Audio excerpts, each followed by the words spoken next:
আন্দোলন এই ধরনের দুর্নীতিবাজি করার জন্য করিনি, ধান্দাবাজি করার জন্য আন্দোলন করিনি। স্বাধীন হয়েছে এই সব ধান্দাবাজি বন্ধ করার জন্য। চট্টগ্রাম প্রেস ক্লাব চত্বরে উত্থাল বৈষম্য বিরোধী ছাত্র আন্দোলন। কেন্দ্রীয় মুখ্য সংগঠক ও সমন্বয়কের উপর হামলার প্রতিবাদে রাস্তায় নেমেছেন তারা। আমরা সন্ত্রাস চাই না, চাঁদাবাজি চাই না, কিশোর গ্যাং চাই না, আমরা চাই সংগ্রাম। আমরা হাসিনার সাথে যেমন আপোষ করিনি, আজকে অর্থ লোভের কাছে, চাঁদাবাজির কাছে, ক্ষমতার সাথে আমরা আপোষ করবো না।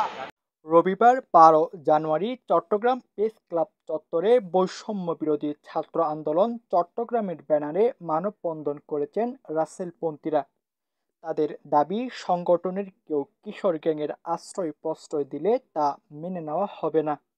আন্দোলনকারী সমন্বয়ক বলেন, আমরা আন্দোলন দুর্নীতি চাঁদাবাজি করার জন্য করিনি, স্বাধীন হয়েছি এগুলো বন্ধ করার জন্য। চট্টগ্রামকে দুর্নীতিমুক্ত করতে রাস্তায় আগেও ছিলাম এবং প্রয়োজন হলে ভবিষ্যতেও থাকব।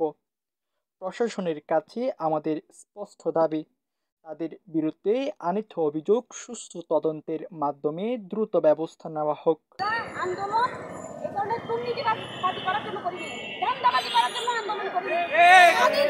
স্বাধীন হয়েছে এই সব ধান্দাবাজি বন্ধ করার জন্য, দুর্নীতিমুক্ত করার জন্য। রাস্তায় দরকার হলে আগেও ছিলাম, ভবিষ্যতে থেকে যাব।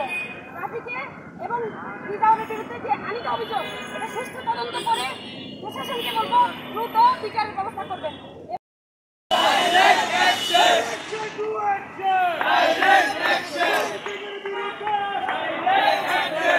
এর আগে 11 জানুয়ারি রাতে চট্টগ্রাম প্রেস ক্লাবে সংবাদ সম্মেলন চলাকালীন উত্তেজনা ছড়িয়ে পড়ে রাফি রাজাউরের উপস্থিতিতে।